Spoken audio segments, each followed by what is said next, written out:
Good evening and welcome to Anime-Zing Radio here on YouTube, Facebook, and Twitch. We are multi-streaming here. We are back to our normal Sunday night show after an adventurous weekend last weekend. Of course, we want to thank our sponsors, HomecircleMedia.com, for the latest and greatest in anime gear. Everything from pens, pencil stationery, and officially licensed art books. Be sure to check out HomecircleMedia.com today or look for them at an upcoming convention near you. We're also brought to you by Casey Fox. For all of your artwork, cosplay, and photography needs, be sure to check out Casey Fox, that's KAYCIFOXX, on Instagram, Facebook, and TikTok. We're also brought to you tonight by Darren.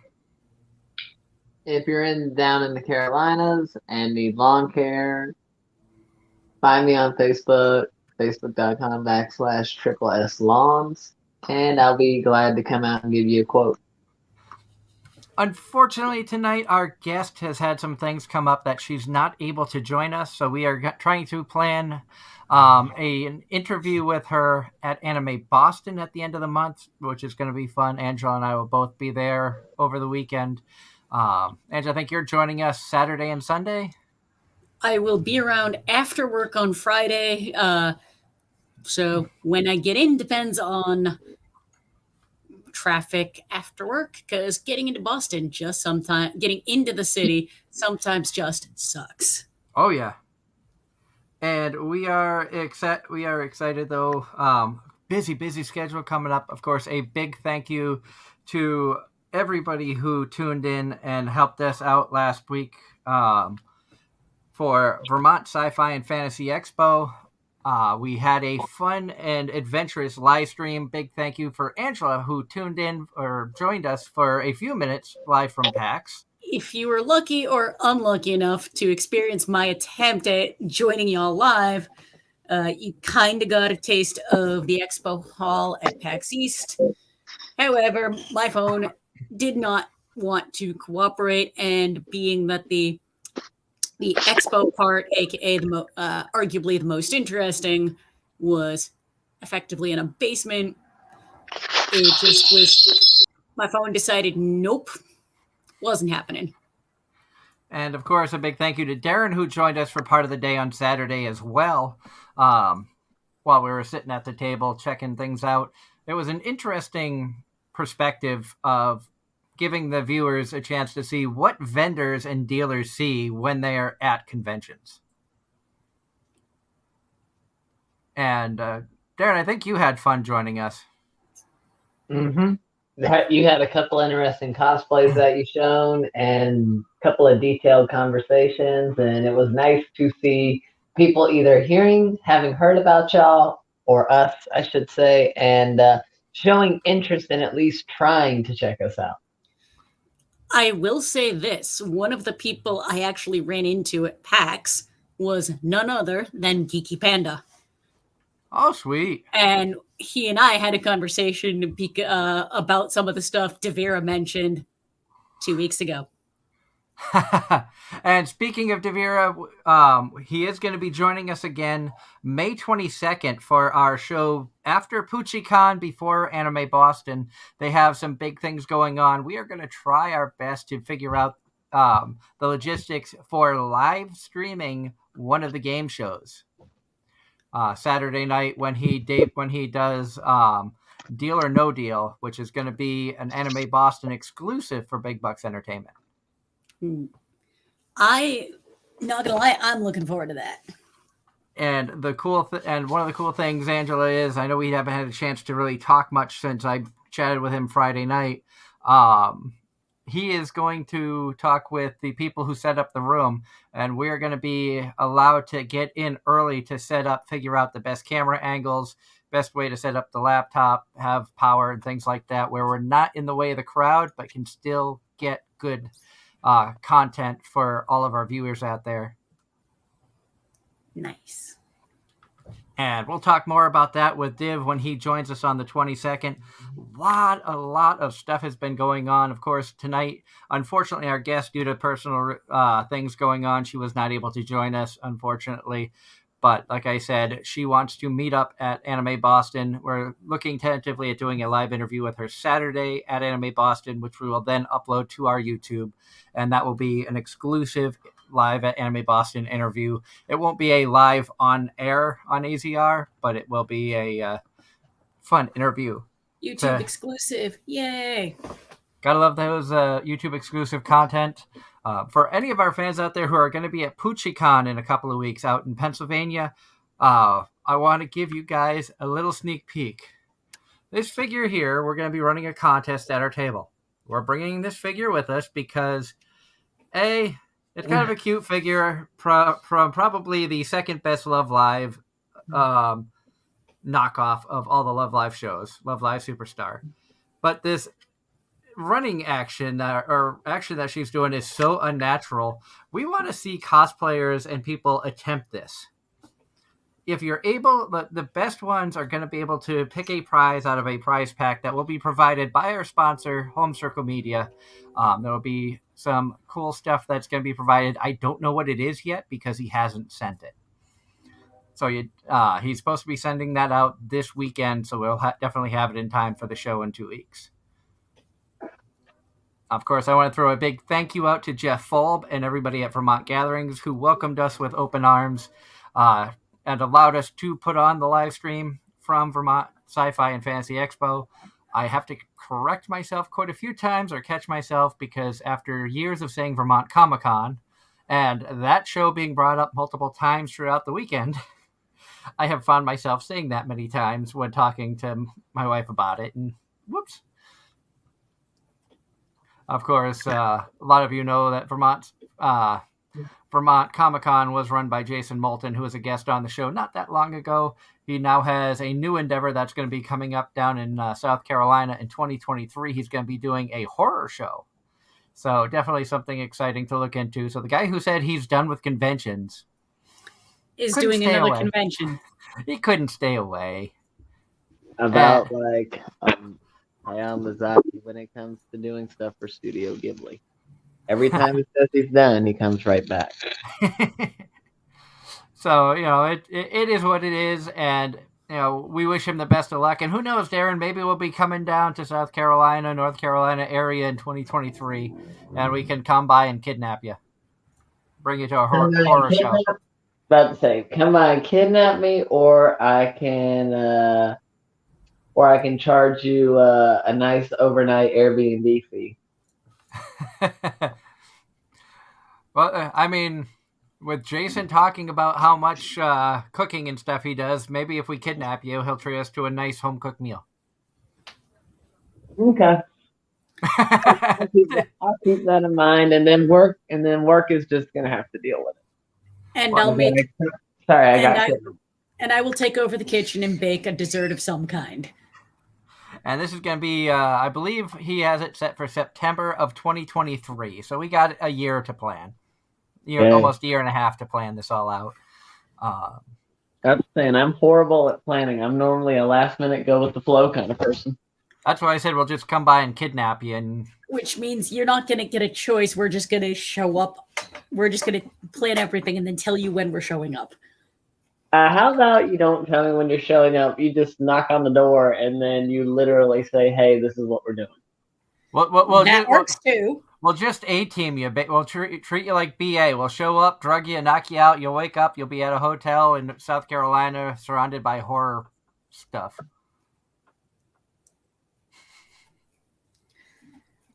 I don't know if some of our younger fans will get that reference, but granted, the last time I did a drive up to someone's door, yell at them to get in the car was 20 years ago. Mm-hmm. Maybe a little less. I ain't going on the plane, Hannibal. Now we literally had to drive to someone who was supposed to show up didn't, and we literally had to drive to his house because he overslept, forgot he was supposed to be there, and we literally shoved him into the back of my Sunfire. You see, nowadays that would actually get you in trouble. Back then it was more a prank. Back then it was more appropriate. Well, unfortunately. We're talking middle 2000s, 2006, maybe 2007. In other words, when gas was about $2 a gallon. Right before it went significantly over 3. Because shortly after that, gas went to about what it is now. yeah. Ridiculous. Speaking of which, it 3 days ago it was 330, 340 something. It is now $3.99. You suck. Largely because it dropped to $3.95, and it hasn't continued to go down. And there are some gas stations near me that are still well over $4. Well, $4.45 down the street from me. Diesel went from $4.89 to $5.25. I think diesel's well over $5 up here. Diesel, last time I checked, was just over $5, like $5.10. But I also didn't notice today. Well, when I was down in Florida the other week, the highest diesel I saw was $5.50, $5.60 something.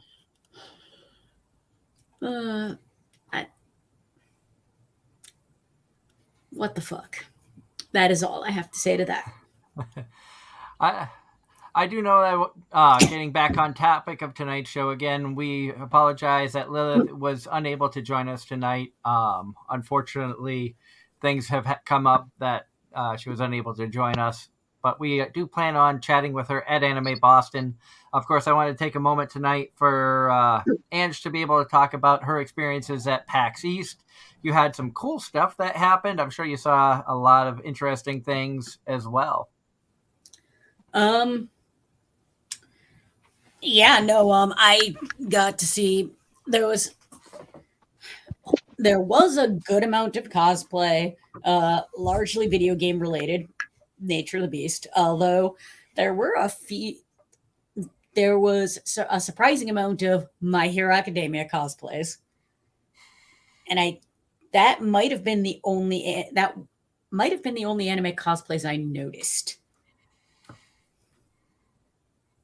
I know at Vermont we had a lot of anime-based cosplay. Of course, My Hero Academia, we saw Lucy Hartfilia from Fairy Tail, Grell from Black Butler cosplayer there. The Vermont fursuiters were there in full force. There was probably 7 or 8 different people in fursuits throughout the weekend. We did have a couple of fursuiters at PAX as well. One of my fellow enforcers, after their shift, did put on their fursuit and walk around. Which hats off to the fursuiters, because you know it's hot as all hell in those. Oh yeah. And what else? Lots of stuff for any of our video game fans. One of the highlights was the Gearbox panel. The Borderlands franchise, one of my favorites. So there was that, which I unfortunately didn't get to see the actual panel because that was during my time actually working. Also a lot of board game demos, a lot of the D&D stuff going on, a lot more than there has been in the past indie games, and a lot of what's the word I'm looking for? Periphery accessories available for purchasing. But, oh yeah. I'm trying to go through some of the cards that I have because they kind of got mixed together, so I'm trying to remember who is. Okay, I think that ends. And just got a chance to catch up with a lot of friends, a lot of people I haven't seen in far too long. One of whom was Rodney from Nerd Caliber, and they will actually be joining us in June for a show to talk about what conventions they're doing, what kind of stuff they're promoting their channel, etc., etc. Which is gonna be fun because we've talked with Nerd Caliber in the past about the possibility of having them on, but never could figure out timing and things of that nature. So I'm glad that you're able to chat with them and see and figure out a time for them to come on. So June 12th, they're going to be joining us, and it's going to be a lot of fun talking with the guys over at Nerd Caliber. They do a lot of really cool things. That they do. The other upcoming thing, pending my ability to not screw it up, we're going to be doing a special Tuesday show where I take over as the host to promote one of my side projects. One of my D&D games is actually streamed. Y'all can watch that if you want. It's on Twitch, Records of the Realms, and the GM is going to be joining me to talk about Records of the Realms, the Kickstarter that's going on, and D&D stuff in general.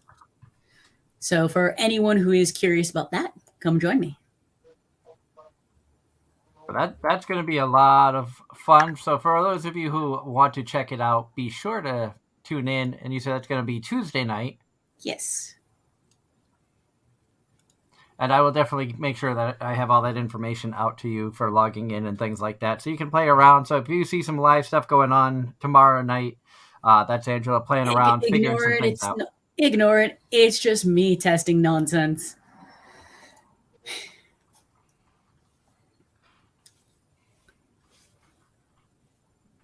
And it was an exciting time over in Vermont. It was definitely different. It was very surreal when you're sitting at the table and you look back at your Facebook memories and they say Facebook memory 6 years ago, and you see a picture of your first ever setup for my first ever setup for Anime-Zing Radio, tied with my wife's Casey Creations studio name at the time, at ChaseCon down in Saratoga Springs, New York, the first ever convention we had a table set up at. I hadn't had a table for AZR since then, so it was 6 years to the weekend between AZR tables, and it was the first time that we live streamed from a con since then as well. So a lot of new stuff, and learned a lot of things. Saturday we didn't have a monitor set up for the people to see. I discovered that I should do that. So Sunday, when I went back to the con, brought a monitor, and I was able to hook that up. So you see a lot of interactions with kids. There was some great little Naruto fans who showed up dancing around in front of the camera Saturday and Sunday. So a lot of kids having fun and everything, which was great to see. I do want to throw a shout out to a couple of people. Take a moment. Check out I think that's Instagram, R2 in VT. There was a gentleman there who built his own R2D2.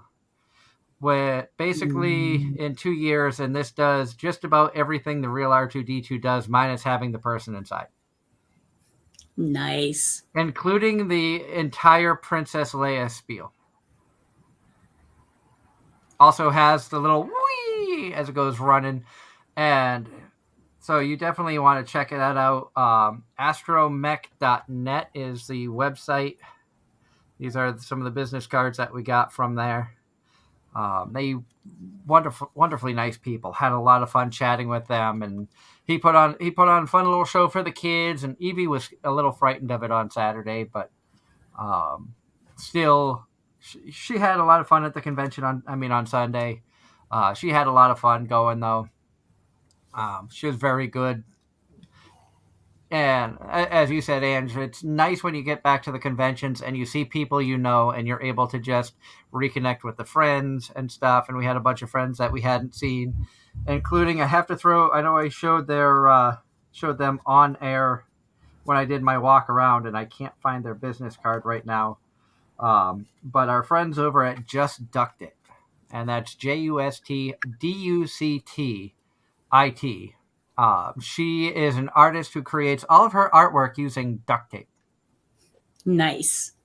And when I tell you this stuff is really good, I commissioned her to make us an on-air, like one of the old school on-air signs that we can put up at the table at PoochieCon when we live stream from there. You better have that for Anime Boston. I will definitely bring that to Anime Boston. Oh, I don't know if like I said, the cards all fell on the floor earlier, and it mixed in with all the Wicked Comic Con cards. Oh God. I know the feeling. I've got piles of cards as well because I have a few from PAX, but I have more from elsewhere. I mean, if you talk about the stack, this is just what I was able to pick up of the stack. There was still more that went elsewhere, so I'm thinking some of the stuff was missing. With it having been a sci-fi and fantasy expo, I was surprised at how much anime cosplay I saw. Sadly, there was another podcast that tabled behind us on Saturday, but they didn't come back Sunday. And the guy was walking around dressed as a Klingon all day Saturday. So anybody who watched the live stream, and I have to throw kudos out to one of our loyal listeners, Ross Luck, who stayed with us all day Saturday minus going grocery shopping and most of the day Sunday. So he was with us for about 11 of the 12 hours that we live streamed, which is mind-blowing and amazing. So big thank you, Ross, for that. For the Star Trek podcast, they never came by to do a live introduction of themselves, but I do want to give them a little shout out. You know, we're here to promote people and have fun with the podcast here for Anime-Zing Radio. I love promoting people and seeing other people succeed. So check out Trek Talking, blogtalkradio.com/Trek Talking. They air live Thursday nights from 7:30 to 9:30 p.m. I think he said that they're starting to do some Monday stuff as well, so they don't interfere with us, so go ahead and check them out. Obviously, you check us out first. We're better. We're anime and gaming. Yep. And we're just random. And we can be random. Indeed. Also, next week, I received confirmation that next week we will be joined by the guys from HB Comics, Chris and Alan Herbert. They are comic creators. They are tabletop gamers. As we learned, as Angela, you and I learned at NECC, a lot of the comics that they create have come out of storylines from basically D&D or RPG sessions. I was going to say, I remember talking to them, and they were awesome. So they will be joining us here next week on Anime-Zing Radio. And the following weekend, May 14th and 15th, we're not going to be doing a live show at the 8 p.m. time on our normal Sunday nights. We actually, and I don't know if anybody's going to be awake for this, we are going to be doing a live radio show panel style at PoochieCon Saturday night at 10 p.m. Eastern. So that is going to be our first live show set up something like this in a panel format at a convention ever. So I am excited about that. It's going to be a lot of fun. Also on Sunday, we're going to have a podcasting panel talking about podcasting. So if you're able to make PoochieCon, come on by, say hi. We are going to have a table there. It still kind of surprises me to be like, yeah, we sponsor a convention, but we are proud to sponsor PoochieCon. They have some really, really cool stuff going on. We did have to break that due to the fact of the late night panels and stuff. We did end up having to get a hotel for PoochieCon. But the cool thing is we were able to get it at the con rate, and we get 4 water park passes thrown in. So, a lot of excitement going on there. Darren, you want to come up and watch Eevee for the weekend? Get free hotel and water park pass? I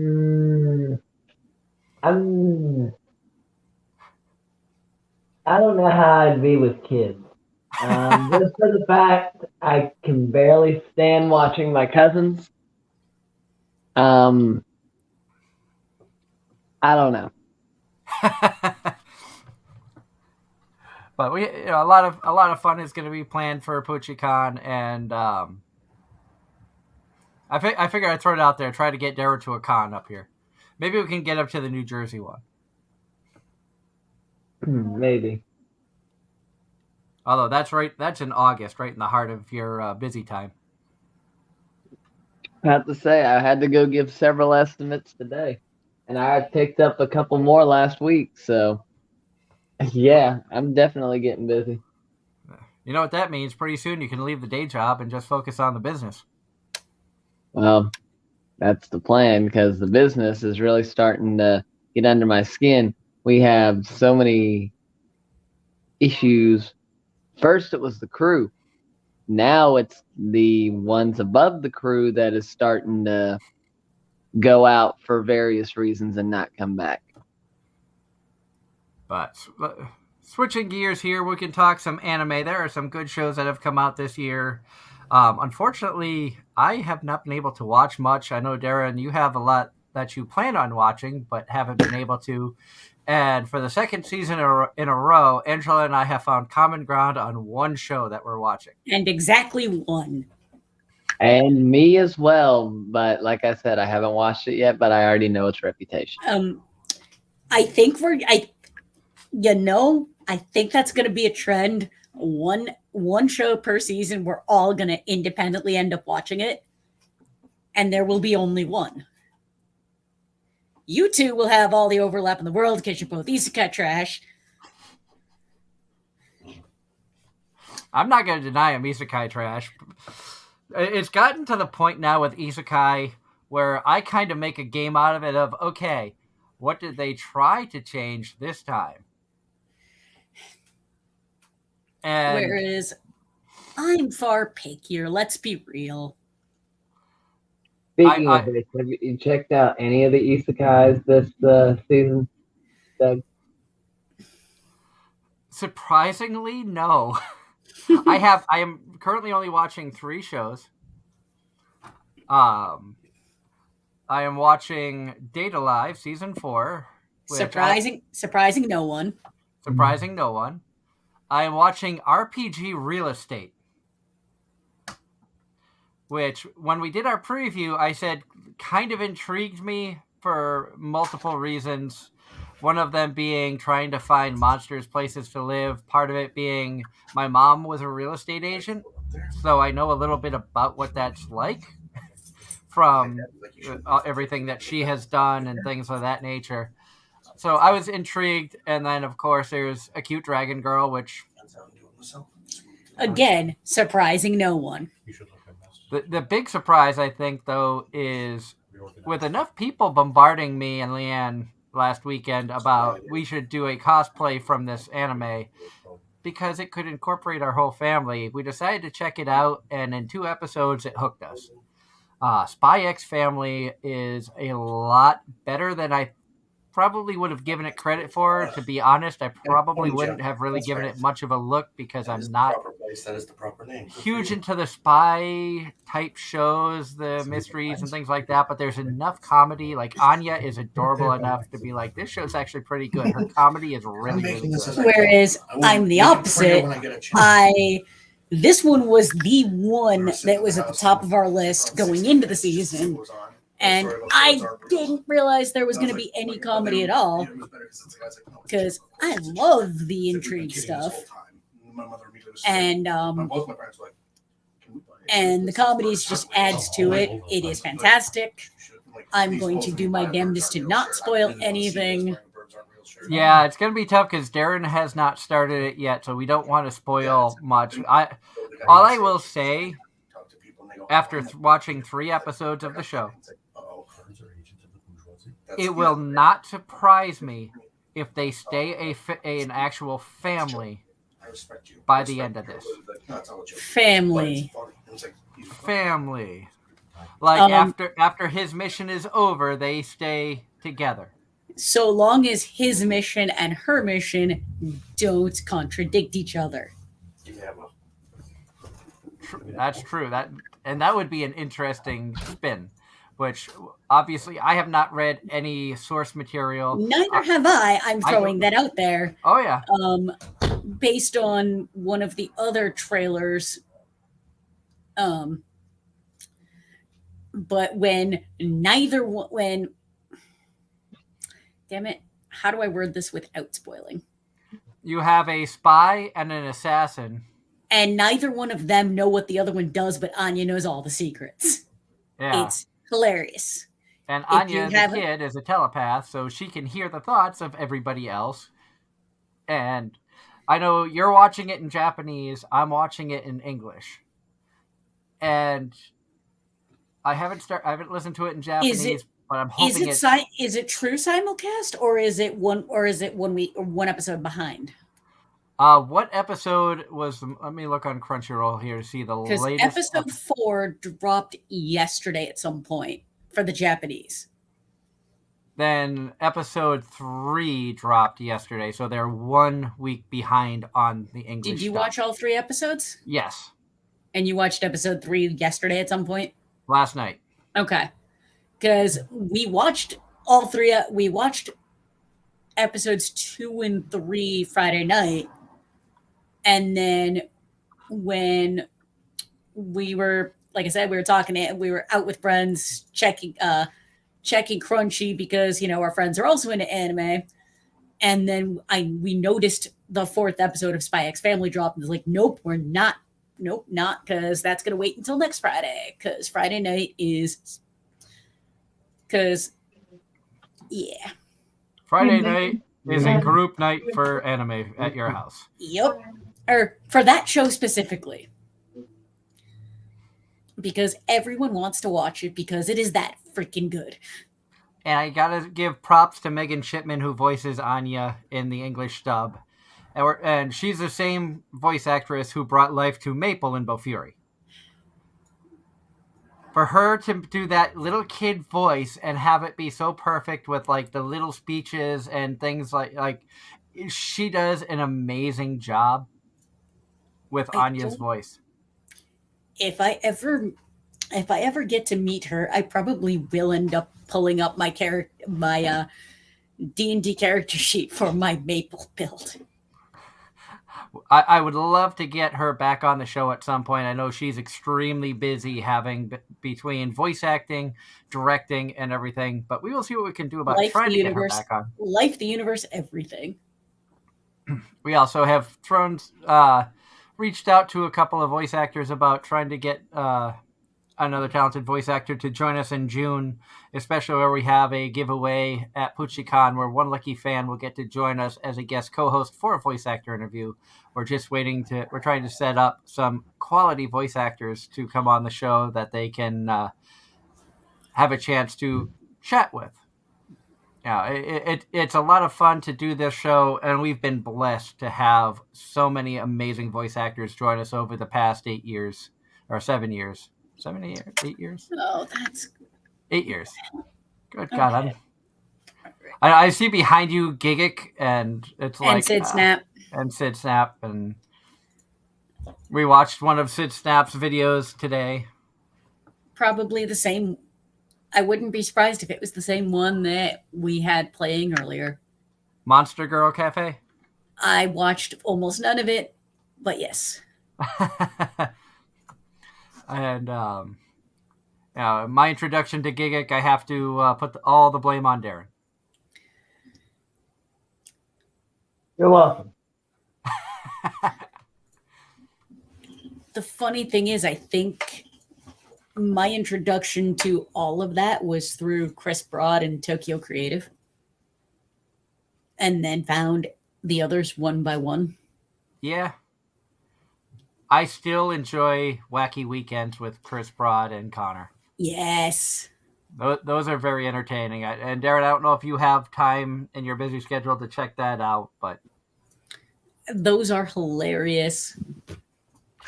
They basically go to areas of Japan and put each other through hell and occasionally reward themselves.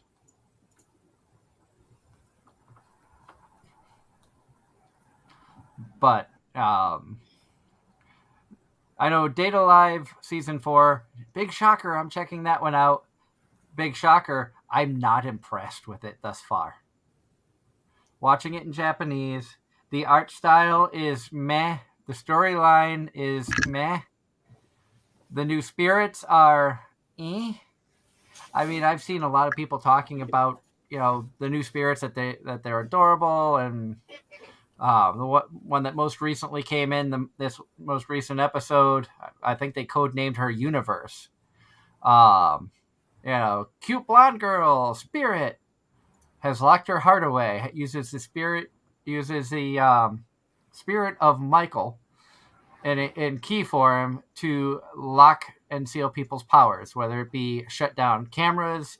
Apparently, she used it on her heart to close off her heart, so that she can never feel emotions of any type again.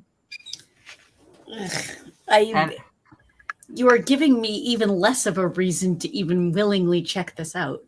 Season 4 has, and anybody who has known me knows how much I really love the Data Live franchise. Seasons 1, 2, and 3 were fantastic. Season 3 being my favorite of all of them. So I had high hopes going into Season 4. And what I have seen thus far has not impressed me.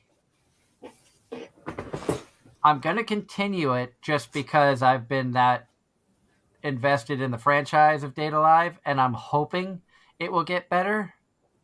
It won't. But I'm almost putting this on the same level of the Strike Witches when they made the Chibi episodes, where it was just a bunch of fillers and the artwork looked terrible. And I'm hoping this is just like a bad dream, and the real Data Live Season 4 will start sometime soon. Wishful thinking on your part. Yeah. There's so many curveballs and story twists, and it really has not intrigued me. And it's sad to say, being a fan of the Data Live franchise.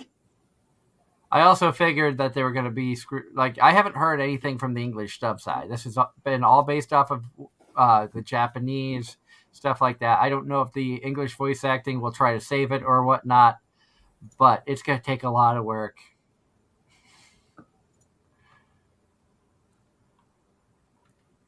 And that's where I'm going to leave that. No, we because PAX East was so busy, and we've basically spent the all this week kind of playing catch up with life and recovering from a 4-day con. We've been slacking on the anime front because we still have not only did we just only watch Spy X Family for this season, we still have the last episode of Tokyo 24 to finish from last season. And I have, with my new work schedule, it has been absolutely nuts with 60-hour work weeks where 4 nights a week I don't get home till after 11 p.m., which is enough time that I might sit down and watch an episode if I'm awake enough, or I'll go to bed. And then last weekend was Vermont Sci-Fi, so the whole weekend was tied up with, the convention, planning, things of that nature. I was actually, yesterday, no conventions, but with both kids here, a lot of running around to do a lot of errands, went and got our boosters and stuff like that to make sure that we're, Anime Boston is requiring vaccination cards and stuff. Whether or not you are supposed to be up to date with boosters is a gray area from, but we can't find a definite yay or nay. I will say that PAX East required vaccine as well as masks the entire weekend. That being said, I can tell you they did not require the boosters for what that is worth. But to be on the safe side, especially where we are press, my wife and I decided, you know what, we'll go out. We got our boosters yesterday. My arm is sore, but that's it. Same thing as a vaccination. My arm was sore, but that was the worst of it. But we are fully covered, fully prepared, regardless. I mean, I've been boosted for a while, so.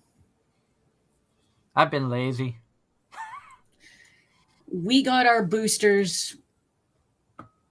I want to say we got ours before we got ours. I can look that up. It was a while ago.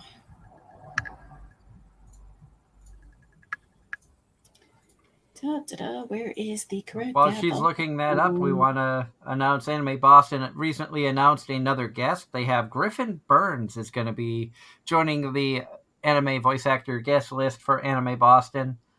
Yep, I thought so. We did get our boosters in November before we left the country.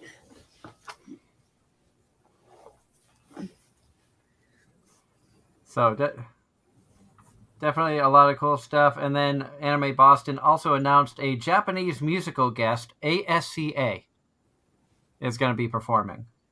Ooh. I have to go and listen to some of their music. I'm not familiar with the group name, but they have done the second opening theme of Sword Art Online Alicization. Ooh, I know that track. That's good. Alicization was so good. Second closing theme song for Fate, Cropvia. Too many Fate. The theme song for the 10th anniversary PV of Inichi no Akashi. Inglés, por favor. I don't know. I'm just reading. I know. I'm being a brat. I know. Let's see. Her most recent single, Carpe Diem, was first released digitally in April 2021 and again in June 2021. Carpe Diem is an up-tempo song in rock tune and is the ending theme for The World Ends With You, the animation, which was developed by Square Enix. Which means I can look. I'm going to do that now, so I have it set up for tomorrow. What did you say? Spell the artist for me so I can put it in Spotify. Artist is a musical guest ASCA. Or Asuka, I'm guessing. So, because I am totally going to save that. Ooh, there's an album that dropped in 2022 that's got 8 songs on it. We're gonna press play and then immediately stop it so I can play that tomorrow morning while I drive to work. There you go. Because Spotify has a lot of Japanese rock and metal and pop, and I'm finding I have an entire playlist dedicated to anime intros and outros. Nothing wrong with that. Subsequently, more Japanese music. Yay. Although, depending on when that show is, I'm going to want to go to that. It is probably going to be Saturday night. That's going to depending on when that concert is going to depend on a lot of stuff. We've got to figure out what the official scheduling is. And for those of you interested in attending Anime Boston and are curious by who they have announced for guests thus far, that includes Brittany Lotta, Greg Ayers, who's a staple for Anime Boston, Griffin Burns is going to be there, Keith Silverstein, Lauren Landa, Matt Shipman, Max Middleman is going to be there, Ray Chase, and Robbie Damon. And, of course, musical guest ASCA, or Asuka. I'm hoping that AB will announce more guests in the coming weeks, although they're running out of time. Anime Boston is 4 weeks away. So if you're planning on going and you're cosplaying, better get your stuff done now. It's crunch time. And if you want to come see us, we'd like that. Come find us. Come hang out with us. We like people. We like people. We would be more than happy to do live interviews at the show. We'll be walking around. I am planning on dressing up as Miss Kobayashi for the entire weekend.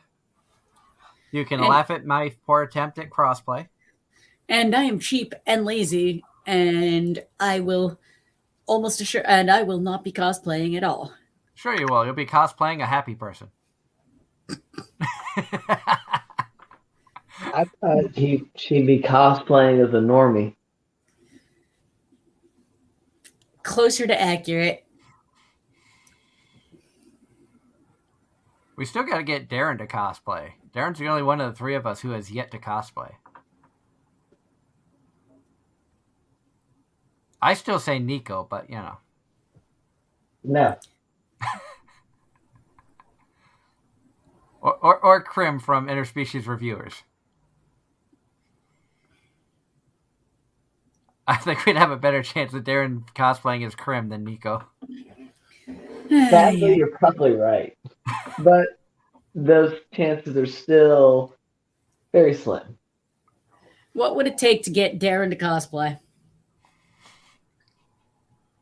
At all, character of choice. Motivation. To be honest with you. So if we found somebody who could make your outfit for you, would you wear it? So long as I get to pick the character, then probably. That's reasonable. Also, there's a lot of websites now, varying degrees of quality, where you can purchase a cosplay and then, for lack of a better word, tailor to your liking. Oh, my first choice would be the one that you see in front of you on your screen.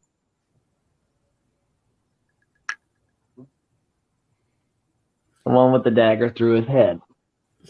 Well, actually, I take it back. Those were paintbrushes.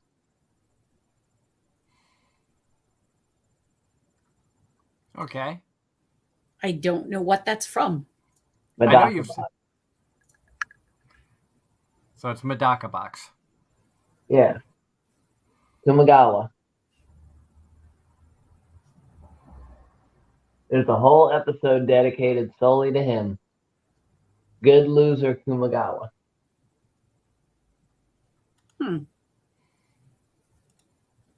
And please try not to get screwed.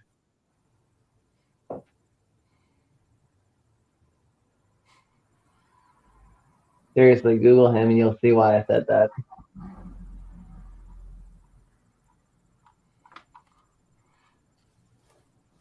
So we are... I think it would be fun to have all of us go to a con in cosplay of some random shows.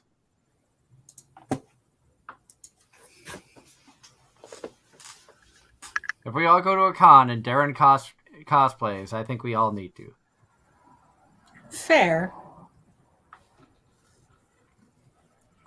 Granted, I don't know that anime, so I wouldn't be cosplaying anything from it. I would probably be looking more of... Because there's a few other cosplays that have crept up that I would want to do, including Gojo from My Dress Up Darling, because that would be a simple one, and I can be as awkward as he is. Aside from Izuyoi, anybody you'd consider from Problem Children?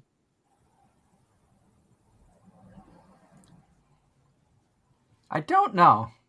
Nobody really jumped out at me from Problem Children. That weren't female? Yeah. Yeah. You'd have a better chance at seeing me, like Belle Crenell from Is It Wrong to Pick Up Girls in a Dungeon is on my list of characters I would want to cosplay. Not Nalia from Smartphone?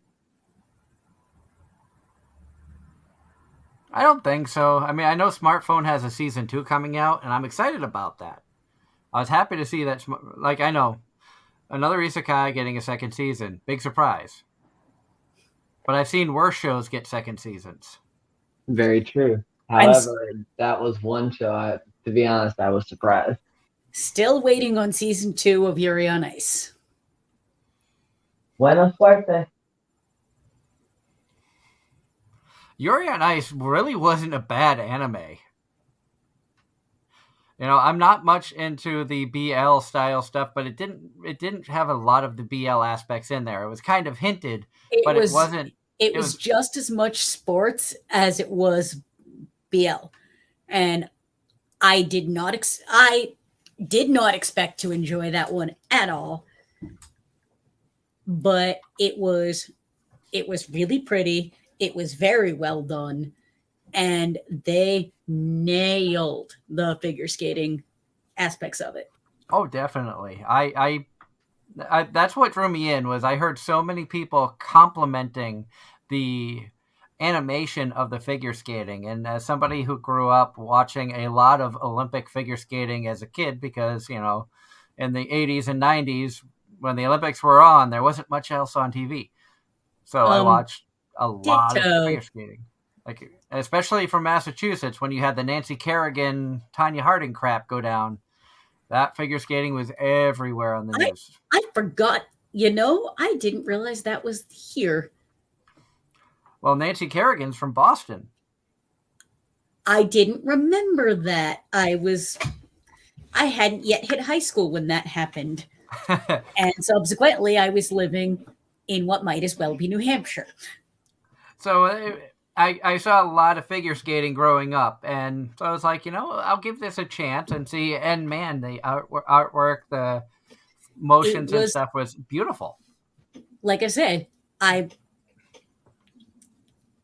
podcast we were watching at the time from Rooster Teeth was talking about it as their book club, one of their 2 book club animes. So we decided we were going to watch the book club animes, and Yuri on Ice was one of them. And I didn't expect to enjoy it. I did. And it really was one of the highlights of that season, if not the highlight of that season. One show that I kind of wish, talking about sports-based anime, one show I wish would get a second season, because I'm curious as to how their careers progressed after the season ended, is Keijo. And I know that it's such a false, goofy anime, but it had such a cult following that I forget which country it was, but they were trying to figure out logistics of how to turn Keijo into an actual sport. If they can turn Quidditch into an actual sport. Well, they're trying to figure out safety aspects, because with Keijo, the women only battled using their chest and their butts. So for safety-wise, to limit, you know, serious injury, they were trying to figure out logistics and things of that nature. Obviously, that probably wouldn't be half of the moves that you saw in the animation in the actual sport itself, but if I'm being honest, if I was flipping the channels and saw a Keijo match, I would probably stop and watch. Having never seen the show, I can't comment, but I can say that flipping through channels back in the day, I've been known to watch some really random stuff, including sumo.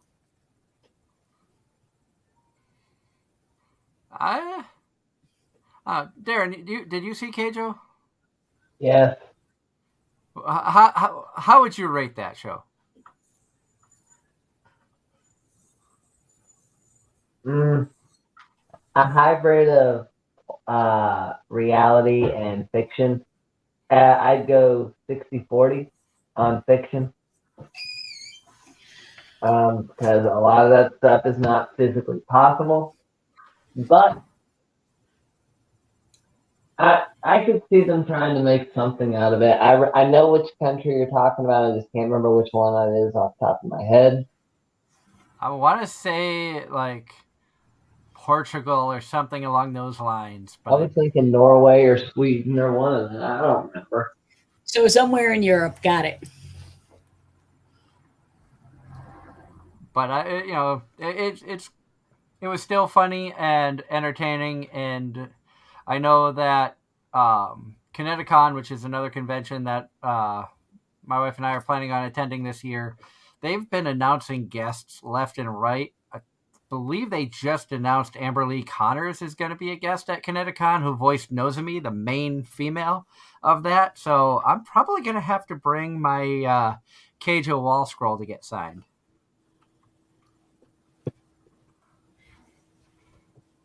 And I definitely would have to tell her the story about having it signed by Sarah Wiedenheft. Because when Sarah signed it, she was the first one to sign our particular poster, and I guess Marissa Lenti who's also in it, was at a New England area convention, and when she signed it hugely over a lot of Sarah's character on purpose. So when Sarah got one that hadn't been touched, she was ecstatic. It was like, ha ha ha, suck it, Marissa.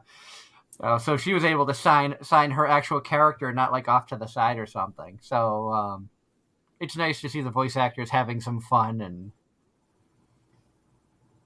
I think Amber would have a blast with that. I don't see Amber listed officially on Kineticon's guest list just yet, but that I also don't see some of the recent ones that were just announced either.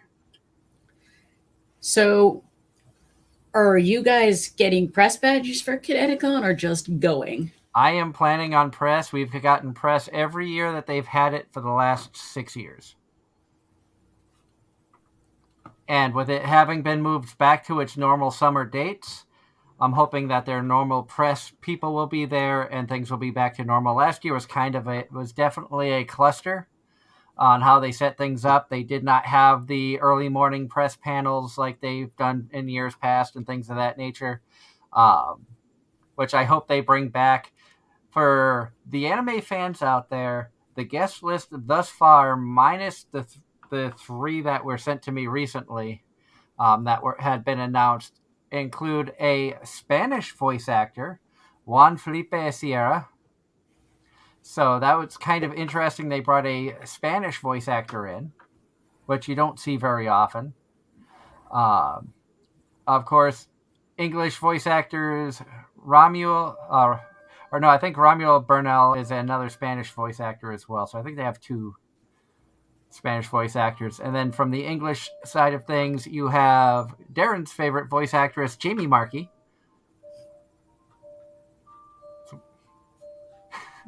I was waiting for a comment there, but he bit his tongue. Jason Douglas, Brandon McInnes, J. Michael Tatum, Jill Harris, Dallas Reed, Jared Green, who will be meeting at PucciCon in a couple of weeks. Kyle Phillips is going to be there. Josh Gremlin, Don Bennett, R. Bruce Elliott, Lindsay Seidel, Caitlin Barr, Mike McFarlane, Lauren Landa, and Chris Guerrero. Recently announced, if I can find it here, I know it was Amber Lee Connors. I want to say Amber Lee Connors, Brittany Karbowski, and I forget who the other one was. The problem was my wife had sent me a link, and I have to scroll back through a ton of messages to find it. Unless I can look on their Facebook page or something. You can also search messages with a keyword search. Oh, can you? Yes. I'm stupid when it comes to that stuff. I assume you mean Facebook Messenger? Yeah. There is a keyword search function. Here's the post. April 25th, it was announced Amber Lee Connors, Brittany Karbowski, and Jade Saxton. Oh, wow. So, Kineticon last year, I went broke and had to borrow money from Darren. This year, I'm going to try to not have to borrow money from anybody and still go broke for autographs. But my God, it's like voice actor wise, that is a top tier. And of course, obviously, one of the voice actors that we're going to have to go see is Caitlin Barr, who voices Beth's girl in Date Alive, Natsumi. I saw the shake of the head. And just like, I'm not getting involved in this. I now bring it up just because I know I'm going to get a reaction from Ange. Because she laughs when Darren and I go back and forth on that. She thinks we're retards. Not quite, but I'm just going to ignore.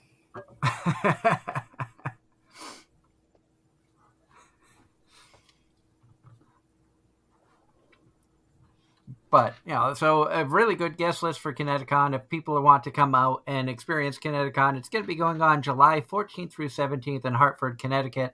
That's going to tie in with the Food Truck Festival. And the reason I bring that up is good variety of lunch options.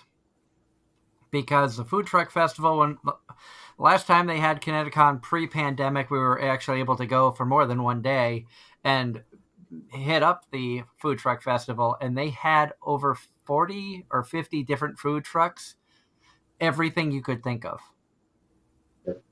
It sounds like when Raleigh decides to hold the occasional food truck rodeo, it's a fairly big event and lots of good options. Of course, I had to get the poutine off of the poutine truck, pulled pork poutine. Not a fan of poutine? I have tried poutine in Canada. I do not like it. Is 100%. I do not like cheese curds. It is a texture thing. My Canadian friends give me a lot of shit for not liking poutine. Nothing wrong with it. I can understand the texture side of things because I can't eat mushrooms for the same reason. Like brown gravy on French fries without the cheese curds, actually weirdly good. It is. It shouldn't work, but it does. But cheese curds are just gross. I can't vouch for any of that. So, that being said, in general, food trucks are awesome. That was one of the things I got to experience at PAX East that I didn't really think about until you said food trucks, but there was a variety of them. We have a lot in Boston, and there was a Korean food truck that had these amazing beef bowls. It was so good. So if you can make it out for Kineticon, definitely one of the highlights of that weekend is the Food Truck Festival. So, of course, with the amazing guest list that they have there, we're hoping to get press. It would be wonderful if we could get a table, get in on some press interviews, maybe some private interviews as well. They've accommodated us in the past with some amazing sit-down interviews with some really talented voice actors from the Steven Universe franchise. Be sure to check out other videos on our YouTube channel here. You can see our interviews with multiple of the voice actors from Steven Universe, including the voice actor for Steven himself. I'm drawing a blank on his name. I know it's Zach, but I can't remember I apologize on that. But they have been wonderful us press-wise in the past, so hoping things will continue, and I am probably going to go broke for autographs from that one because I already know that I'm going to want to see Brittany Karbowski again, Jade Saxton again, Caitlin Barr. I think Dawn Bennett was the voice of from Zuri Zuri and Show by Rock, so we want to get her autograph because we got Jade's autograph as Un from the same band.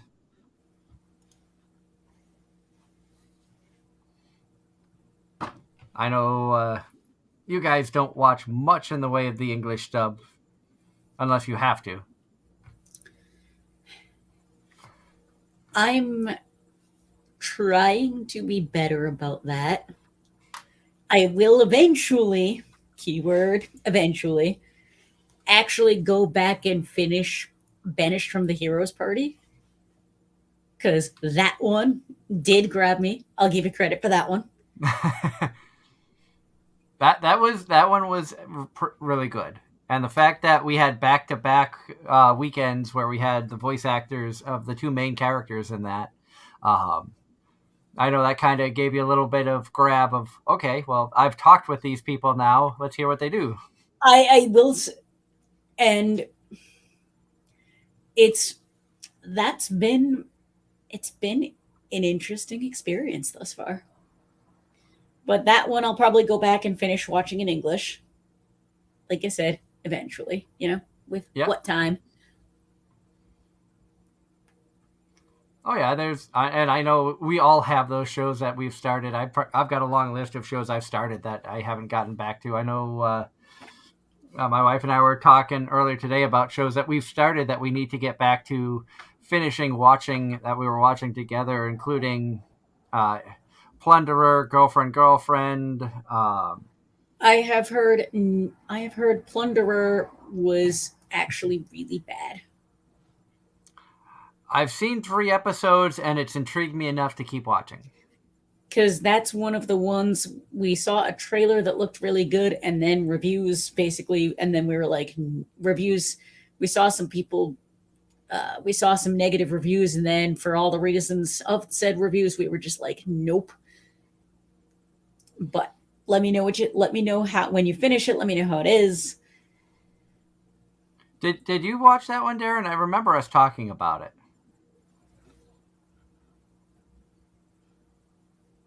Or has Darren officially died again?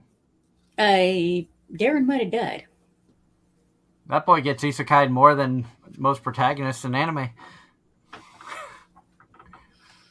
Every week he dies, comes back the next week. You must have one hell of a healer that works their magic off the air.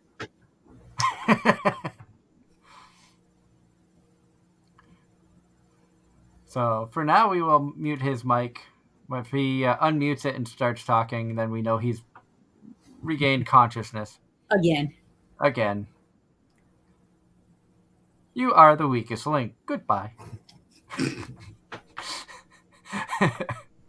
So lots of good things to look forward to. I know that we have a busy schedule coming up. Like I said, next week we're going to have the boys from HB Comics is going to be joining us. Chris and Alan Herbert. I know, Angela, you got to meet them in person at NECC a couple months ago. And you got to see me be a complete gaming nerd, because we started talking about D&D, and you were just kind of like, okay, I'm just going to step back and let this happen. But the cool thing is, when you're able to do a show like this, and for anybody out there, if you're interested in podcasting or you want to try to do something similar to this, it's great to be able to sit back and watch people when they get into their element and they can just go with it. Because you learn a lot by just watching. And, just me, like you said, I just kind of backed up, was like, this is your thing, go right ahead. And man, I picked up a lot of info that I had no idea about, including the story behind a lot of their comics being based off of actual RPG sessions that they had. Oh, yeah. Now, which I'm sure that you could probably write a few comics if going that route. I've actually thought about trying to write some of my D&D campaigns as short stories. I just got lazy and never bothered. And then on the flip side, I've built D&D characters, multiple, that were inspired by some of my favorite of the moment fictional characters. Including Maple. Maple was the obvious one. That was originally built for a one-shot battle royale. I was just kind of toying with and we had either just finished or were currently watching both here, and I'm like, I'm wondering if I could build that as a D&D character. And I did, and it was fun. And then, of course, I used in the virtual tabletop, my token was an image of Maple. And a couple of people just looked at that and went, oh, shit. And I had to explain to the GM. And it was just fun. Now, do you think that character would actually work in a normal D&D session? I have actually, depending on the campaign and the rest of the party, Yes. Because you would consider her to be the tank of the group. Correct. Maple would be the one that... Maple would basically be the one walking around with a giant shield and basically being the wall that just doesn't move while everybody else attacks the enemy. That could be a fun thing. I did it as a paladin build, and then just basically had my hit points stupid high, my armor class stupid high, and everything else was just kind of mediocre. Like, I wasn't hitting things for a ton of damage, but between the paladin's healing abilities, I had it taken more than 3 times my total hit points in damage before my character finally died. Wow. That's crazy. It was stupid. I loved it. And when I did the math and realized that, it was close to 2 a.m. and a very what the fuck moment.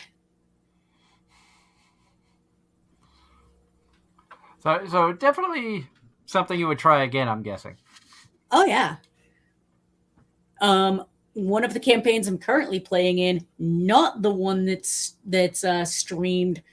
We are currently playing an anime system called Big Eyes, Small Mouth, and the general plot is everyone has built a character from a specific anime, not a character from said show, just a from that universe. And we've basically been teleported from one universe to the next. So you got isekai. We basically just left Fate, and we were fighting side by side with Saber. Because one of my friends from college built something from Fate. Of course. Too much Fate. We had that discussion last Thursday. My character is inspired by Ruby. No surprise there. And basically I have a giant sword that is also a shotgun that does fire damage because I'm me. Because for anybody, if you've never seen Ruby, I highly suggest checking it out, but every weapon is also a gun. So yeah, it doesn't surprise me with you. No, and basically it's so much fun because one of the universes we got teleported to was Attack on Titan. And Witch Hunter Robin, and some other ones. And I'm sure there will be more.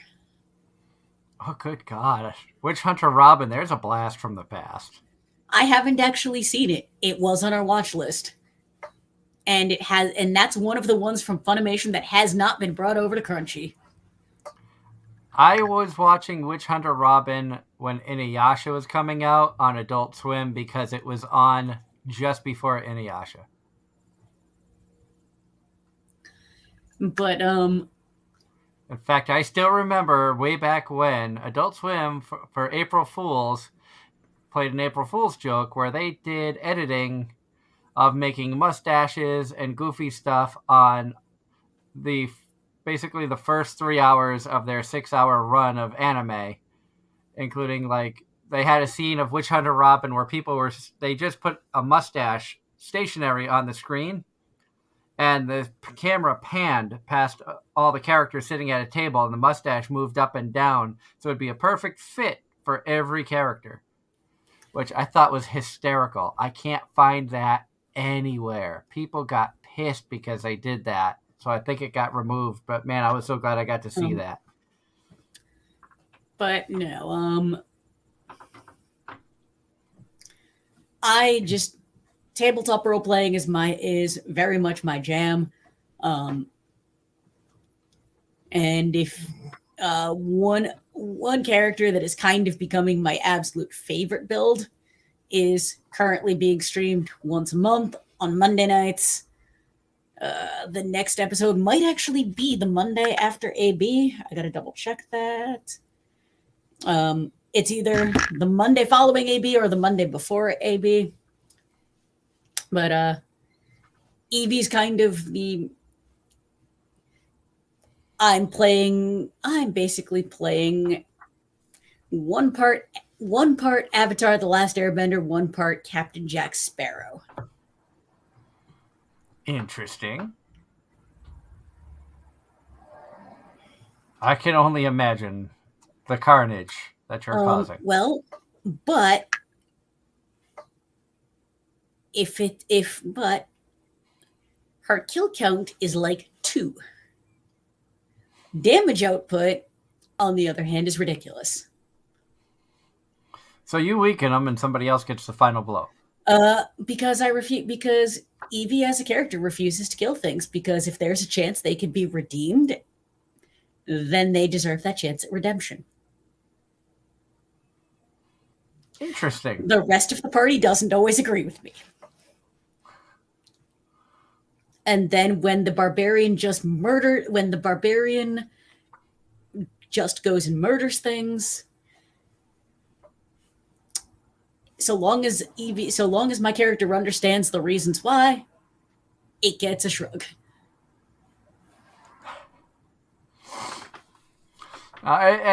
Hearing this makes me think, because we're reintroducing our oldest to Kuma Kuma Kuma Bear, which it's a cute anime. You could see it very much being an RPG-based style anime, where the main character gets sucked into her RPG world, but she's dressed as a bear, which you've seen images of. I know I've shown you Yuna from Kuma Bear in the past. It's funny after all this time to go back and rewatch it and be like, I missed this and I missed that, and I forgot this part. Now, we watched like 4 episodes last night, so it's kind of fun to go back and rewatch that. We're going to have the oldest again this weekend, so probably watch a few more episodes of it. It's a show that I would suggest checking out, just look at it from the sheer point of RPG aspect, as opposed to the fact it's an isekai, and see if like her character would be something you could see in an actual D&D or a campaign like that. Interesting. I will say watching the first episode of Banished from the Heroes Party, what's his name totally could be built as a rogue, with rogues being known for having the access to the most skills and the most skill points. Meaning you could literally be kind of good at a lot of different things, but not being the best at any one thing. Yeah. So Red, the main male character. Yes. Could not remember the name for the life of me.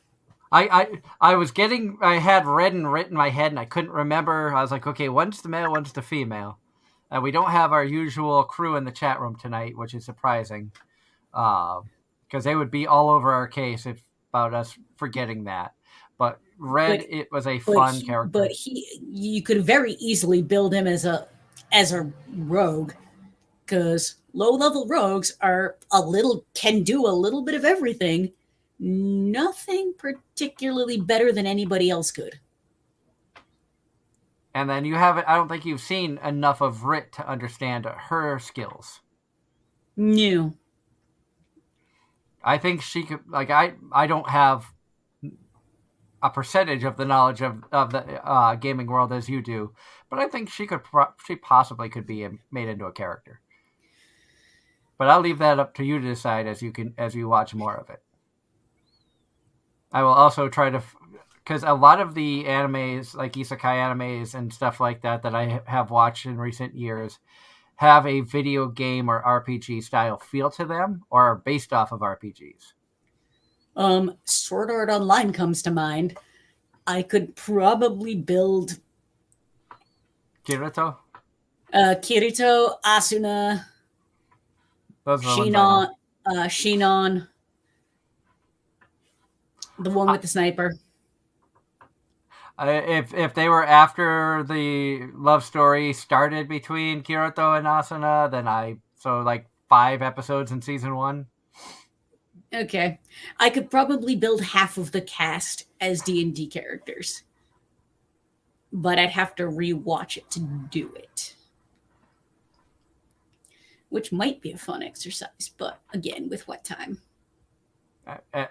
And then there, going along those lines, Cautious Hero is one that could be an interesting one. Your main character basically will not do anything unless he is overly prepared and overkill everything. He's got immense skill level, but and you don't find out why he is so overly cautious until towards the end of this season. But he had stuff that happened before being summoned to the world he was at, where people he cared about had tragedy befall them. So now he makes because he carries that weight, he makes sure he hits like a level 1 monster with a level 9,000 skill, because he doesn't want to take any chances. That just sounds obnoxious. It's hysterical to watch. It was actually kind of funny to watch in English, especially knowing the main male character was Anthony. And the discussion had come up because the goddess in that, Darren and I had done a, character versus character, who is more useless of a goddess, the goddess from that or Aqua and Konosuba. And it was close, but we both went with Aqua. And the more I thought about it, I'm like, I should have thrown, what's her name, the goddess from, Is It Wrong to Pick Up Girls in a Dungeon there, the one that everybody loves, Hestia. I should have thrown that in there. Because she's not exactly the most powerful goddess either. She's kind of useless. And speaking of an old anime you should check out, if you haven't seen it, is Oh My Goddess. Oh, that was great. I remember one of my friends had the box set, so we watched it years ago. And it's one of that's one of the ones that people are surprised I enjoyed. It was a good anime. I haven't seen it in years. And when I say years, probably 10 years at least. We watched it before. I watched it probably middle to late 2000s, so like give or take 2009, 2010. So I probably watched it before I was with my ex-wife. So that's going way back. So early 2000s. My buddy Brian had a box set, and at that point streaming didn't exist. So we were it was whoever had a box set, we would just watch that. And then we would everybody had a couple, so we would just kind of trade them around.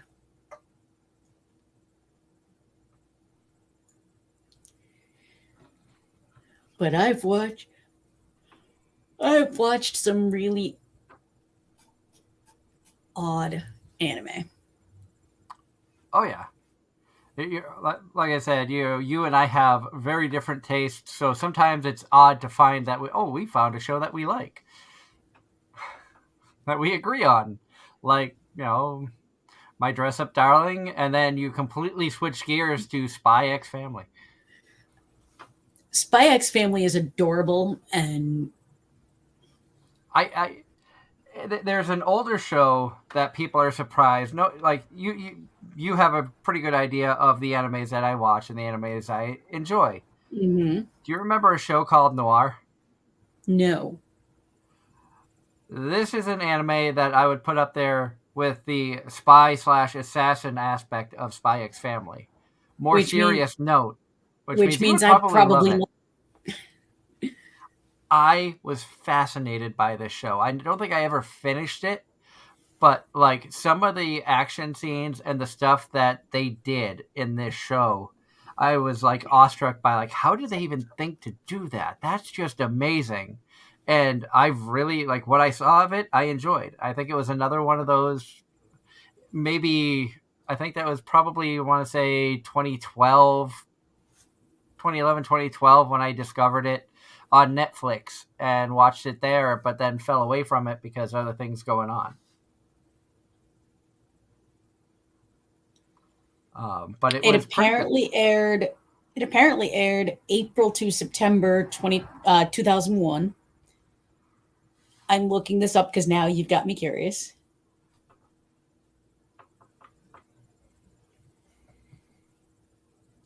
The English voice cast includes Monica Rial. Of course.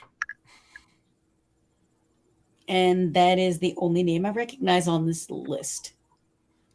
Because now I'm curious and want to look it up.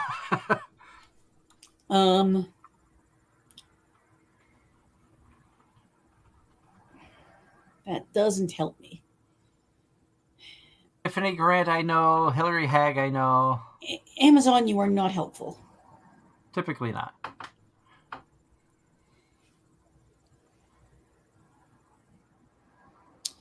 It's apparently on Funimation. Chris Patton is a name I know. He is still around as well.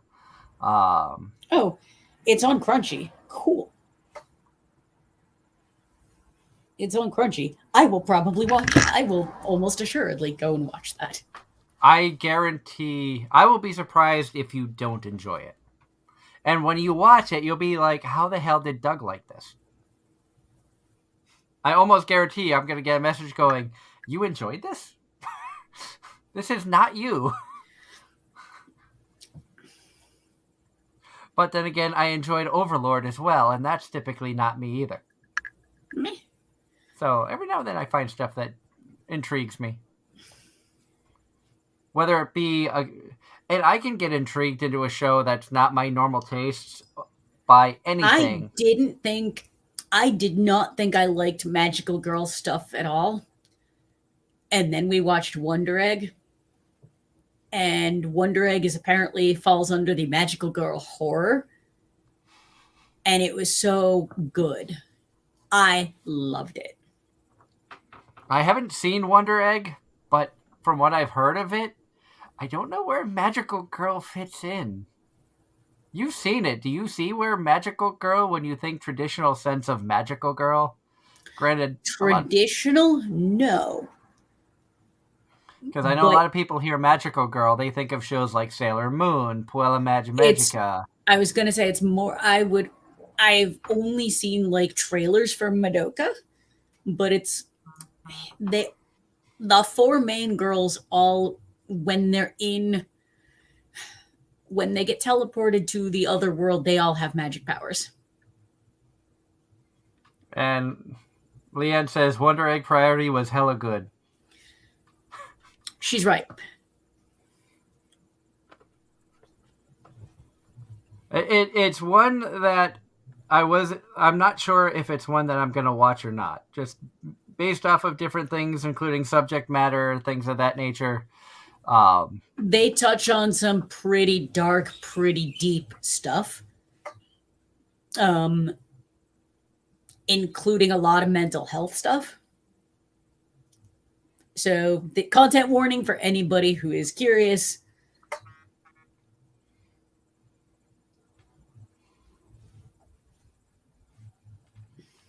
Yeah. So it's but I have heard a ton of good stuff about it. I heard I heard so many people compliment the English cast in that as well as the Japanese cast. So at some point, probably something I'll look into. Right now, probably not. That is fair. But I think we all have that list of the maybe ? Oh yeah, no, I have that list. Granted, our watch list on Netflix, Crunchy, our watch lists on everything is so long. It's just like we keep adding things to it. Before you take something off. Yep. Yeah, I stopped adding stuff to watch lists because I'm like, there's a good chance I'll never get to it.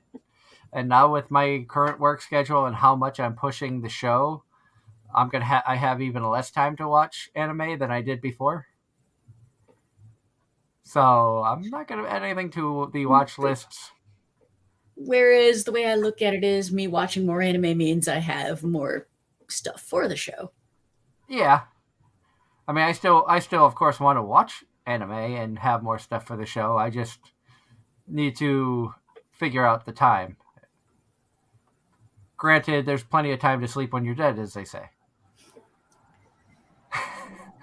Who needs sleep? Exactly. Apparently, Darren. Yeah. Apparently Darren needs sleep. Because he has died yet again. That's who we get him to cosplay as. One of the girls from Zombieland Saga. No. See, I feel like if he gets to choose, he'll be more inclined to do it. Oh, I know. It's still fun to poke at him, especially when he falls asleep. Don't poke the bear. Hey, I'm the one that wants to dress as a bear at some point. Okay, you do that.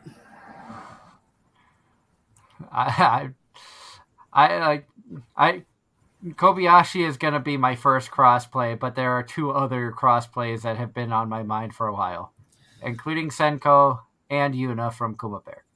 I technically did a crossplay a long time ago. In a land far away.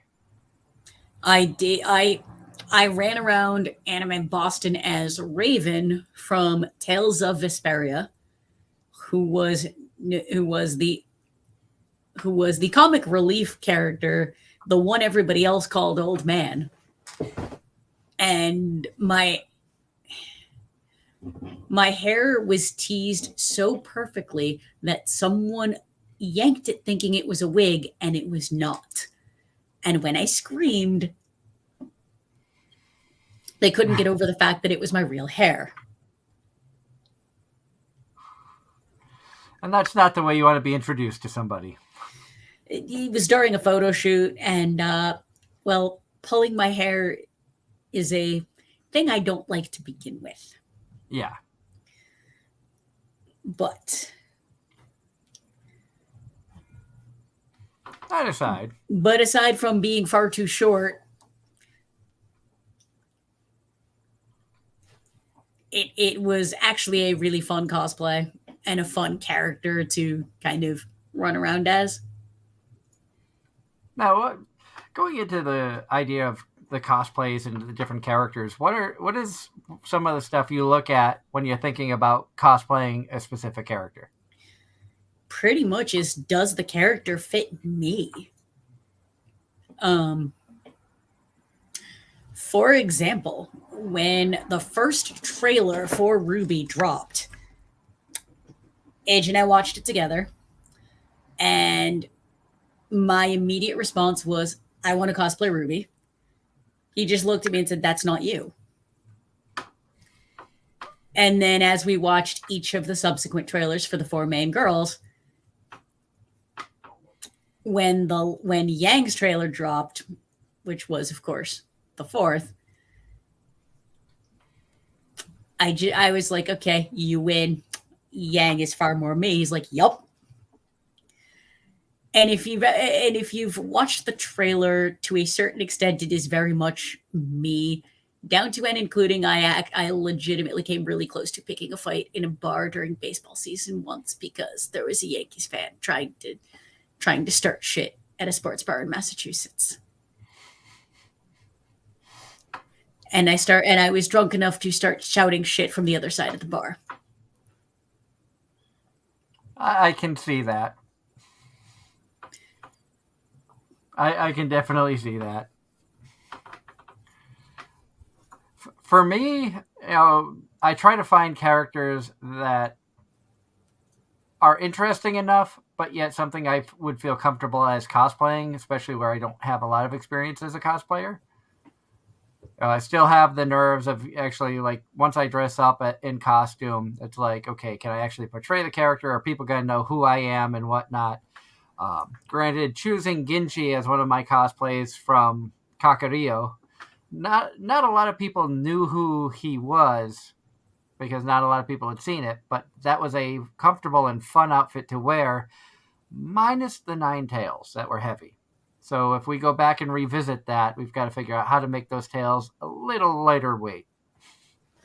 There's tutorials for that stuff now. Oh, yeah. Actually, what you'd probably want to do is look up some League of Legends cosplay tutorials because Ari has the tails. And that's a game I have not played in ages. When League of Legends first came out, I used to play it all the time with my ex-brother-in-law. I never did. I just know all the cosplays and about half the soundtrack. One of my favorite characters to use in that was Annie, who, again, fire. Because I enjoy my fire aspects. It's like in Pokemon, my starting Pokemon was always the fire Pokemon. You and I talked when we were walking around Boston about the possibility of a character design for a campaign, and of course, fire and dragon were a big part of that. Yep. Because I like dragons. I like fire. I'm a little bit of a pyro internally. I'm going to refrain from commenting there. It's been a while since I've played with fire, but you know. Ditto. But in the literal sense. I can remember years ago hanging out with friends doing bonfires on a weekly basis, and we would get stupid. Granted, alcohol was involved, but we would be like, "Oh, is this flammable? Is that flammable?" No, you do not mix fire. You do not mix fire with alcohol. That's just bad. Usually, I wasn't drinking because I was driving, but I was just as stupid as some of them, and everything turned into the flaming something of doom. No, just no. Oh my god. Our dumbest moments were kicking the flaming can of doom, which is where you would take a rag, soak it in something flammable. I know exactly where this goes. Put it in a soda can, light it, and kick it at each other. The answer is no. I'm just going to shake my head. Listen, don't try this stuff at home. We were younger and dumber, and we had a big sand pit area where there was no risk of and I have taken things getting fire. I have played with fire. I have also taken safety classes to play with fire.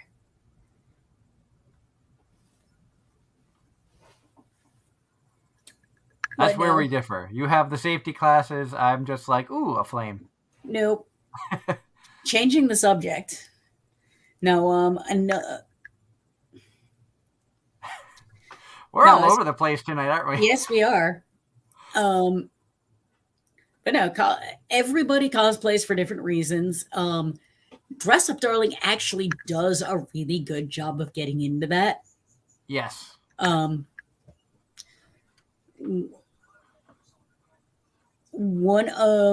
Another cosplay that I had a lot of fun with was my Final Fantasy 13 cosplay,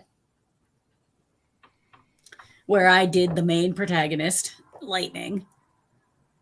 And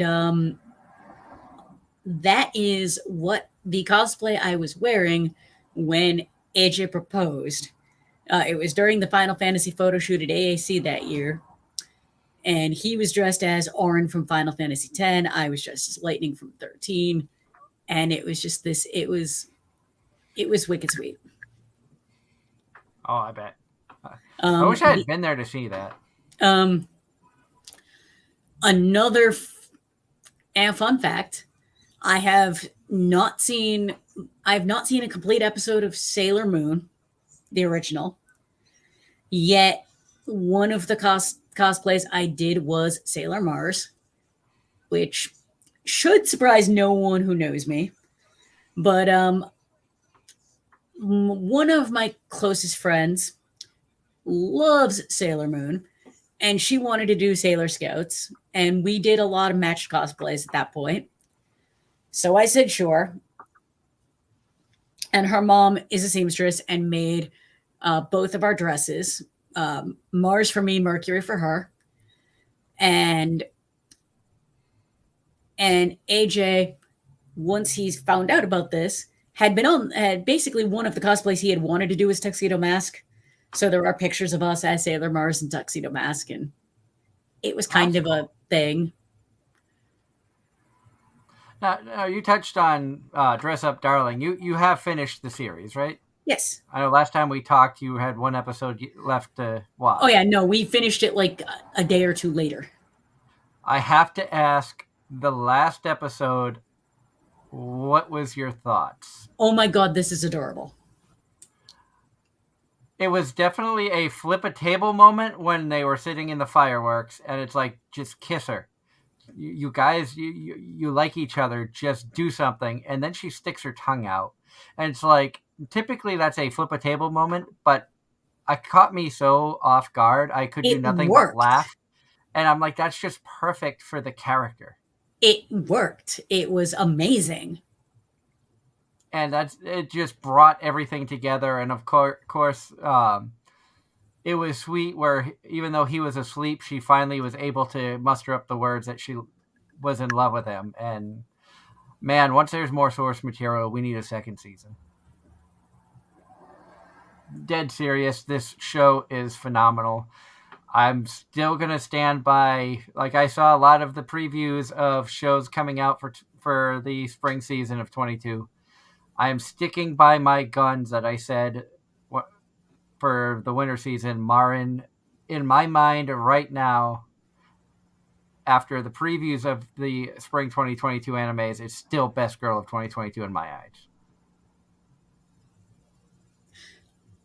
Now, I haven't watched everything. I haven't seen more than trailers for everything.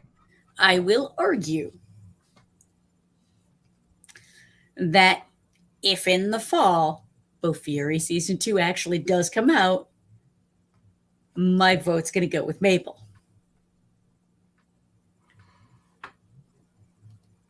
That's gonna depend on, for me, on how the story goes with Bofuri Season 2. That said, that's a very big if.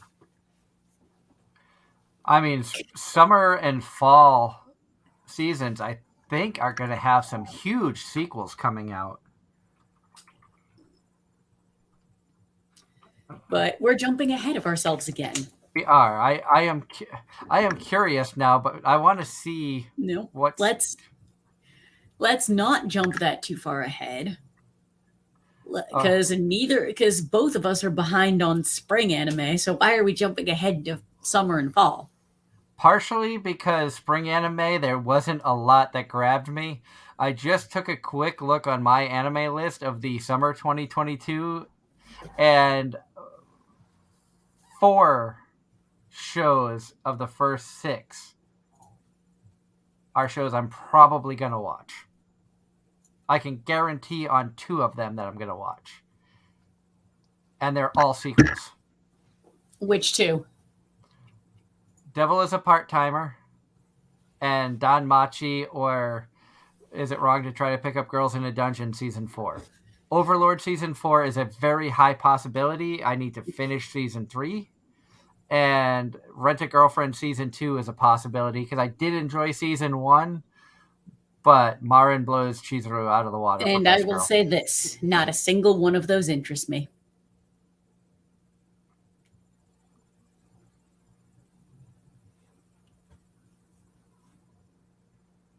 Apparently Love Live Superstar is getting a second season in the summer, so that will probably be another one that I'm going to watch.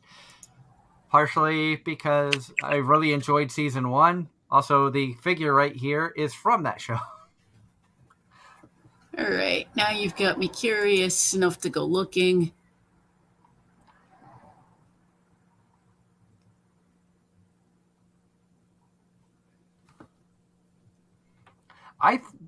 Have you watched any of Overlord? I'm curious. Nope.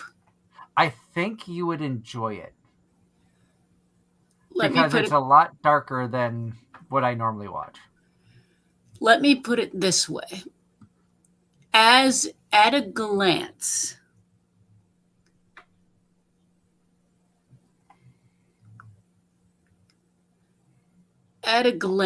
there's absolutely nothing under summer 2022 that's even grabbing me.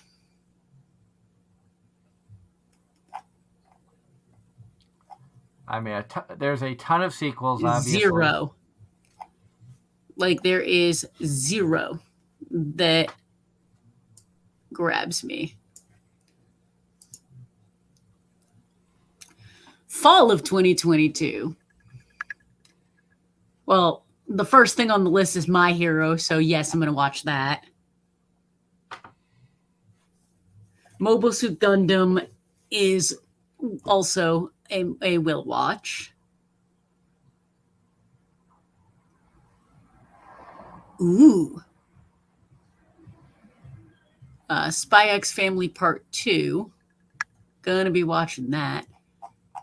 And that's coming out? Oh.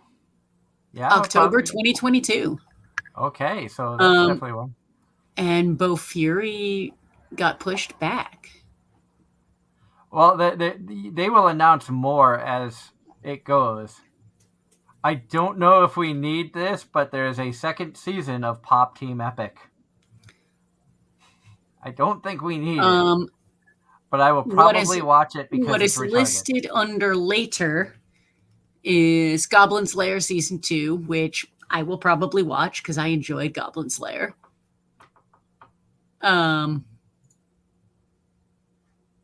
Dr. Stone third season. Oh, there's Bo Fury.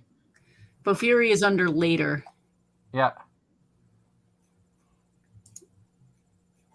And Uzaki-chan second season. And Nagatoro second season. And Tonikawa second season. But Bo Fury Season 2. And more Fairy Tail. Under later. But yeah, no, it's actually also coming out at some point later this year. Kuma Bear Season 2. Yep, and By the Grace of the God Season 2. Season 1 was actually really good. A Season 2 of Peter Grill, not needed. That was just terrible. I would rather a second season of Interspecies Reviewers than Peter Grill. But it's looking like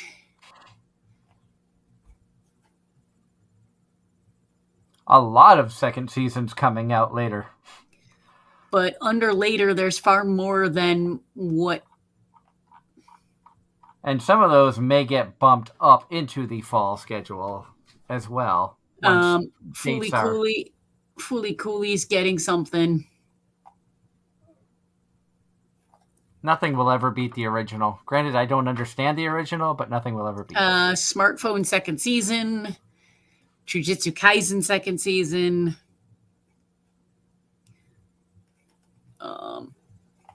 I know there was I remember seeing a Cyberpunk one that I didn't find again. More Demon Slayer. Demon Slayer, like I said, I'm 4 episodes in. I forgot about this one. Ruby Ice Queendom. I'm actually going to be watching that because Ruby. Oh, you don't even like Ruby. Nope, not in the least. Oh, okay. The Cyberpunk is an ONA. The Cyberpunk one was an ONA. And it's done by Studio Trigger. That's gonna be. I hope that's good. A second season of Killing Slimes for 300 Years. Just no. I enjoyed it. So. And over what appears to be a movie for Gundam Iron-Blooded Orphans.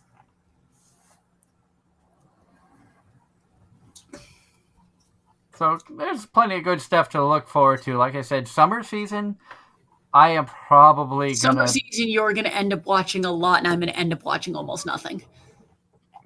Summer seasons where you're going to try to catch up on some of your watch list. Yup. 100%. And I'm going then to be there like, will- you need to check out this show. And you're going to be like, no. Yep, almost assuredly.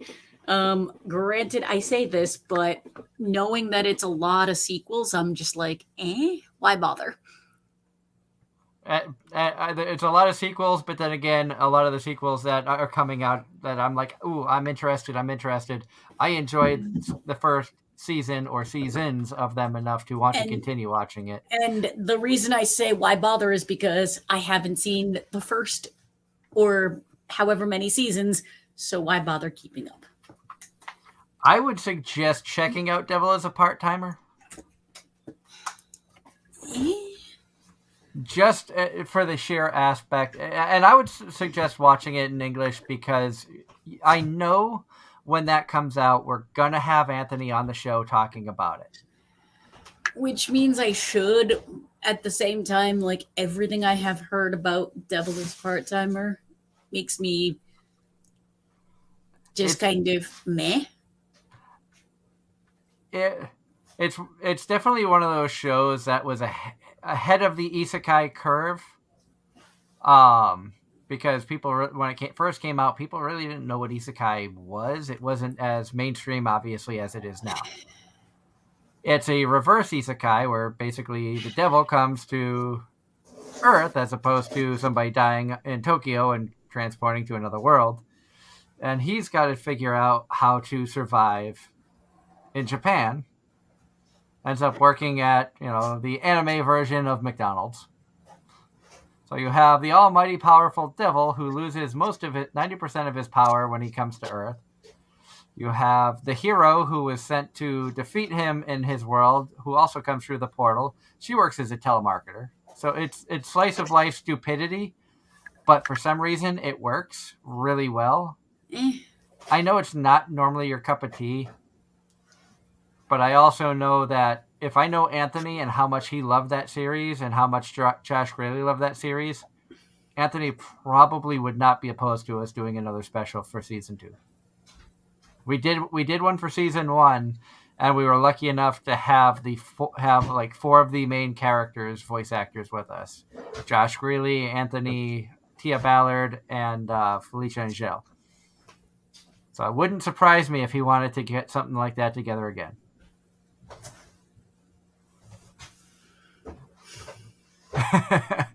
Just homework for future.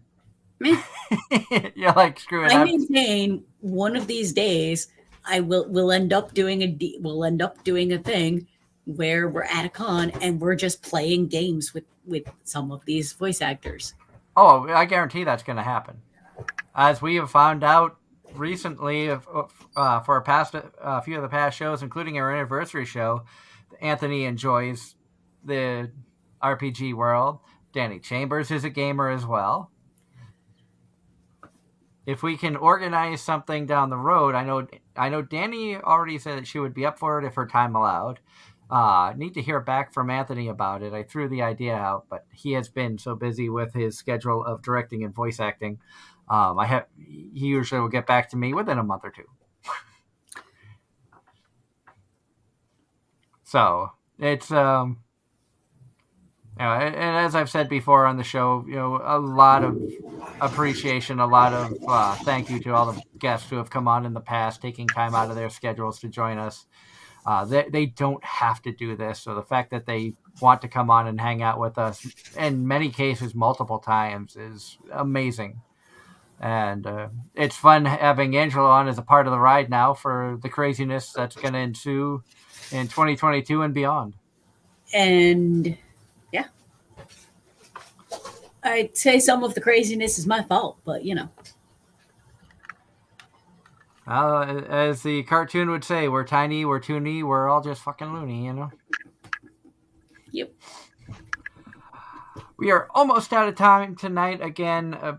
We are really sad that Lilith was unable to join us tonight to talk about cosplay and conventions. We will, however, meet up with her at Anime Boston the night that the lights went out in Georgia. And No, get it right. The devil came up to Boston. He was looking for some lights to steal because he Yep. needed fuel for his car, you know. And but next week we're going to be welcoming the boys from HB Comics, Alan and Chris Herbert. If you want to check out their stuff, you can check them out at www.hbcomics.com. They've got some really, really cool stuff. Great guys. We have been friends with them for years. Have been trying to figure out when to get them on the show. Nothing had ever worked out until we finally said, you know what, let's just plan it now at the convention at NECC. Angela was right there as we figured out when to have them on. And Yep. I know, And it's going to be awesome. I know you're not going to want to miss that show. Nope. I know Angela doesn't want to miss it. I don't know if you miss this show. I don't know if you'll be mad about missing this one or missing the con special. Oh, God, don't even get me started. It's like Darren missing the Pokemon special. I know, and he is Mr. Pokemon of our group. Exactly. Also, a reminder, May 14th and 15th, we will be live streaming from PucciCon, from our table, a few hours out of the day. I don't think we're going to do like 6+ hours of straight live streaming like we did at Vermont. That was a lot. In all honesty, it took a lot out of me, a lot more than I thought it would. Trying to keep the energy up, trying to interact with everybody, and still keep things interesting for all of you out there. Thank you to everybody who tuned in. It was a great time interacting. Like I said, big heart goes out to Ross, who hung out with us for 11 of the 12 hours we live streamed. And I'm sorry, my phone decided nope. We will be doing a live show in panel format from PucciCon on Saturday the 14th at 10 p.m. Eastern. So that's going to be interesting. It's going to be the first time that Anime-Zing Radio will be filmed in front of a live studio audience. I'm expecting all hell to break loose. As far as guests, I am going to see if we can get either one of the voice acting guests of the con to join us up on stage, or we will randomly pick cosplayers out of the audience to come up and join us to be guests on the show. So that could be a lot of fun, a lot of interaction with the fans and cosplayers and stuff. Hopefully you're around, can tune in and enjoy that show. Like I said, it's going to be later than our normal. Usually we end shows at 10. This one's going to be probably 10 to 11. But also we are going to be live streaming periodically throughout the day. I don't know if Angela's going to be around at 10 o'clock at night to join us. Probably not. she's I'm going to say in all likelihood, no. Largely because we are getting up on busy time for me. And Darren probably will not be awake either, so we shall see who joins us. May 15th, like I said, we're going to be doing some live streaming from the table. May 22nd, we're going to be doing a review of PucciCon, a preview of Anime Boston, which is going to be the following weekend, May 27, 28, 29. So we're going to be talking about what we're looking forward to that, more of the guests that are going to be there, some of the ideas that we have. We're also going to be joined by Devira Kai, talking more Big Bucks Entertainment, the game shows that they're going on. You may hear some live planning and some behind-the-scenes stuff as to what we want to try to do for streaming the game show, depending on other things as when things are scheduled. So, of course, we want to make the concert. I have a podcasting panel at Anime Boston, which I have not been told what time yet, so they're still finalizing schedules and things. We'll probably find that out like the week before. If that panel can happen while I'm after I get there, that would be ideal because I would actually like to be a part of it. And we would love to have you as a part of it. After Anime Boston, we're going to have, in June, we're going to be joined by comic creator, artist, and game designer, because he's been working on a new game. Jay Moores is going to be joining us again. Good friend of ours. He's been on the show many times. And then June 12th, we're going to be joined by Nerd Caliber, thanks to Angela chatting with the guys at PAX. So, once again, we have a busy schedule coming up. I hope everybody has enjoyed the show tonight. Again, we feel terrible that Lilith was unable to join us again. this for reasons beyond her control. She was unable to join us. But we will see her at Anime Boston. We'll get some bonus content, bonus interviews, which we plan on putting up as YouTube exclusive content. So be sure you subscribe to the channel if you want to see that. Until next week, when we welcome HB Comics to the show, thank you everybody who tuned in. Have a wonderful night. See you next time.